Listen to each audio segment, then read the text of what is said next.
describe the closing statements of the defense counsel? Sayang. Dito si Attorney Sal eh. What? Live tayo, live.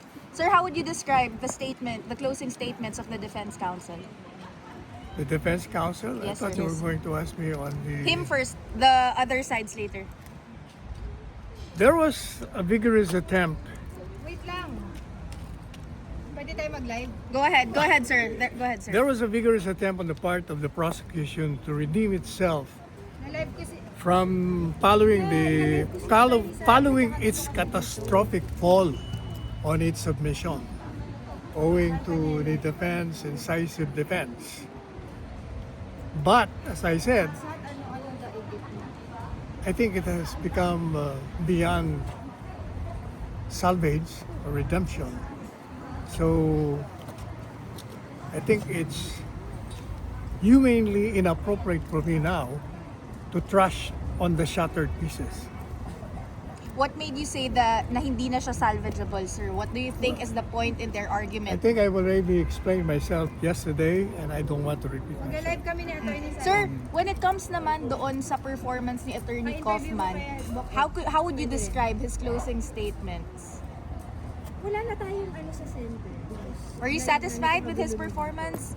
Parang uulitin ko na. Si Attorney As I've already said, he has rebutted all the allegations of the prosecution.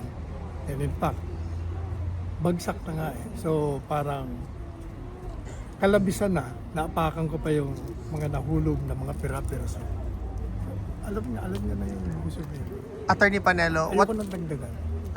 what's your reaction, sir, doon sa later part ng kanyang closing statement with respect doon sa engagement niya kay dating Pangulong Rodrigo Roa Duterte sa loob ng detention He facility? was only relating what transpired between him and the former president, the conversation.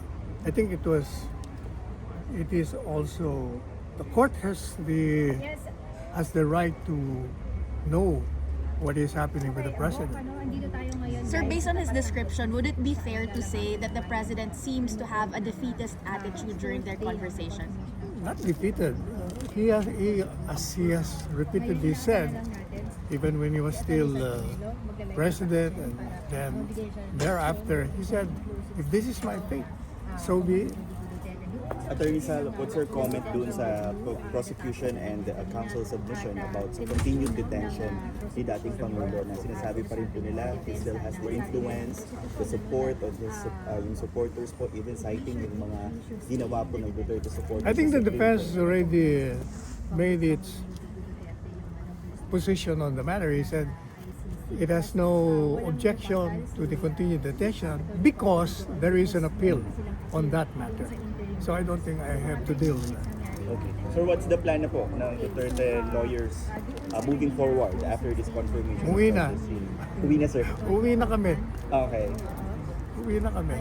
medyo naging And hopefully meet with the Vice President and exchange views on the outcome of this hearing. Sir, if may takeaway po kayo dito sa 5-day na hearing na to, meron po ba kayong masasabi? 4-day.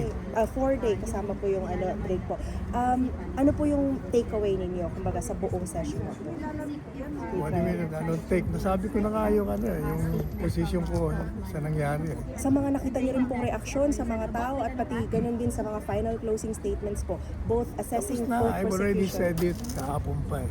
Ayoko na nga ulitin. Ayoko na apak-apakan pa Sir, yun. did the Vice President ask Huh? for any updates from Wala. Hindi pa kami nagkakausap.